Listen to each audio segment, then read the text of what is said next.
Okay, so we already discussed yesterday. Shalom, everybody. We already discussed yesterday that the Chazan has to say the verses of Kedusha together with the community, but there's different ways and practices for the connecting sentences. So the first one is Nekadesh Shimcha Ba'olam Kashem Shemagdishim Oto B'Shmei Marom. So we're going to sanctify you like the angels sanctify you in heaven, and then after Kadosh, Kadosh, Kadosh, there's Lo Matam Baruch Yomeru or Lo Matam Mishabchim Varim, depends on the Nusach.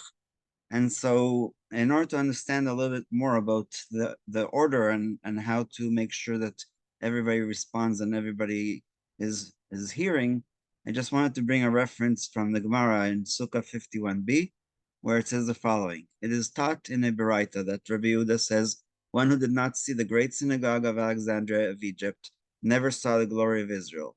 They said that this structure was like a large basilica with a colonnade within a colonnade. At times, there were 600,000 men and another 600,000 men in it, twice the number of those who left Egypt. In it, there were 71 golden chairs, corresponding to the 71 members of the Great Sanhedrin, each of which consisted of no less than 21,000 talents of gold, and there was a wooden platform at the center. All this doesn't really matter for our discussion. The last sentence is what is really important. So because there were so many people attending, the sexton of the synagogue would stand on it, on this platform, which we call now the bima, with the scarves in his hand. And because the synagogue was so large and the people could not hear the communal prayer, when the prayer leader reached the conclusion of a blessing requiring the people to answer amen, the sexton waved the scarf and all the people would answer amen. So it seems also from this description that there was different kinds of scarves, meaning different colors or different sizes. That way they knew when to say Amen, when to say Baruch Hu V'Shmo, when to say Kedusha, when to say anything, or it's Kaddish time. So Amen Yesh Merabah would be different from a regular Amen. All of that is basically to tell us that sometimes there are people in the community who can't hear, and it might be depending on the acoustics or any other reason. So in order to understand that, let's go into when the Chazan has to recite these verses. So the Chazan must recite the verses Kadosh, Baruch, and Imloch together with the congregation in order to say them with a minyan. He must also recite them aloud so that if someone is in the middle of the Amidah, he will be able to hear them, thereby fulfilling his obligation of Kedusha. For one who hears it is like one who answers. So that's a general rule that is very, very deep, and it's called Shomea Keoneh, somebody who hears a blessing. The rabbi said that that doesn't count for Birkat Hamazon, but a lot of people today don't know Birkat Hamazon properly, so they do answer amen. They also said not to do that for Kriyat Shema or for the Amidah, but of course we have the Amidah.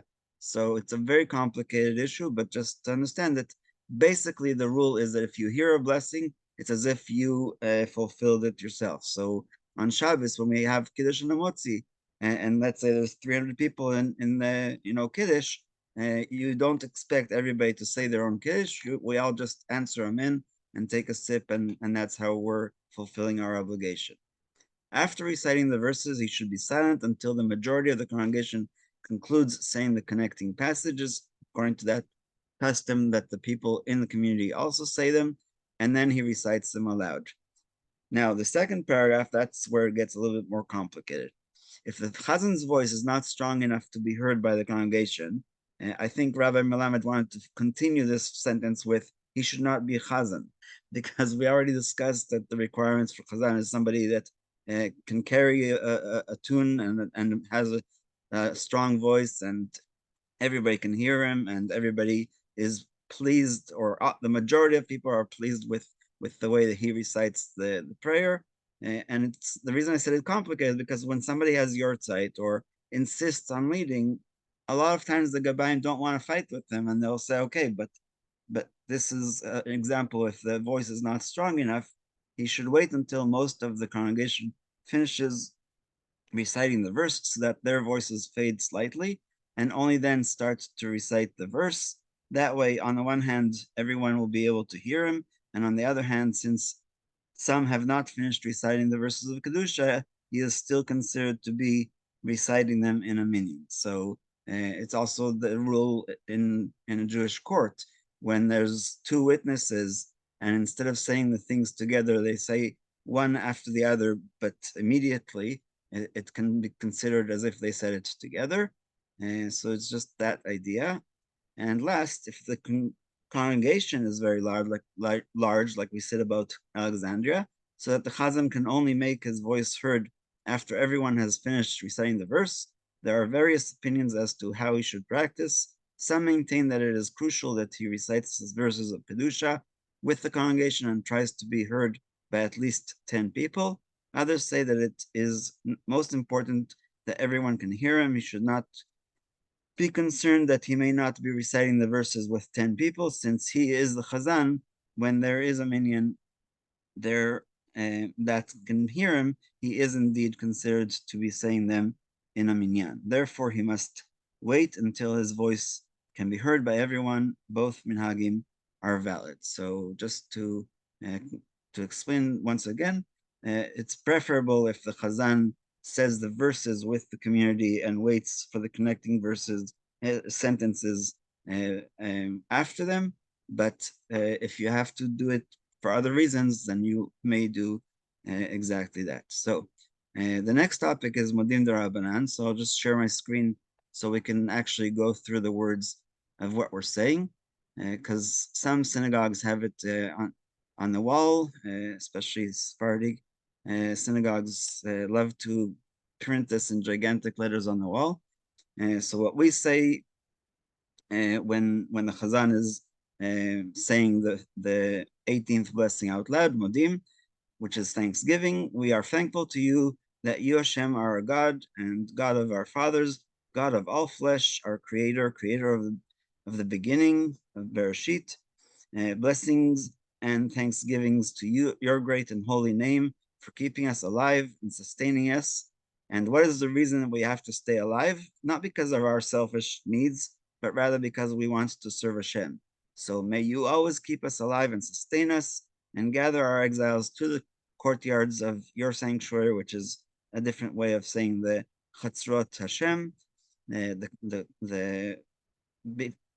in the desert, they had a whole gigantic chatzer before the sanctuary because nobody could go into the Mishkan except for the Kohanim.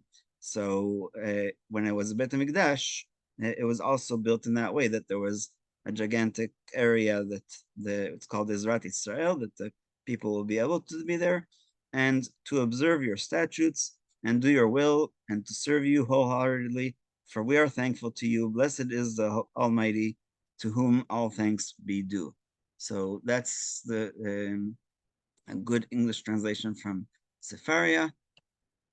And so when the Chazan recites Modim, the whole congregation bows with him and recites Modim Darabanan, whose nusach differs from that of the Modim of the Amidah, as clarified in the Talmud.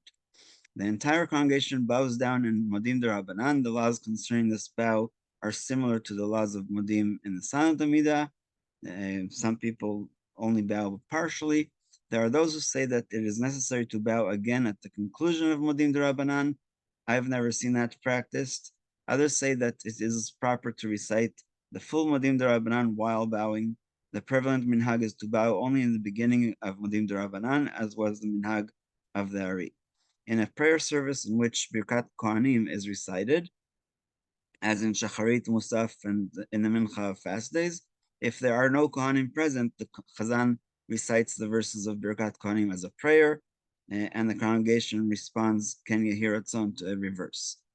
There are two versions of Birkat Shalom. So this is the last blessing, 19th blessing. Sim Shalom and Shalom Rav. According to Nusach Sfard, which follows the Ari, Sim Shalom is recited in all three prayers, Shacharis, Mincha, and Marv. According to Nusach Ashkenaz, Sim Shalom is recited in a prayer in which Birkat Kohanim can be recited. In a prayer in which Birkat Kohanim cannot be recited, Shalom Rav is recited. So in the Art Scroll Siddur, it actually says that on fast days conclude with Sim Shalom instead of Shalom Rav.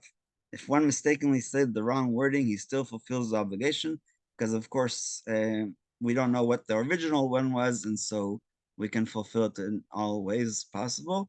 And last but not least, if the Chazan becomes disoriented to the point where he cannot continue praying, the congregation waits to see if he can return to his senses. If he cannot continue, another Chazan is appointed to replace him. If this happens in one of the middle blessings, the second Chazan starts from the beginning of that blessing. If it happens in the middle of the first three or the last three brachot, like we talked about earlier when we started the idea of the repetition, and he starts from the beginning of those three blessings because they are one unit, and that's how it's supposed to be done. So we'll stop recording, and if anybody has any questions.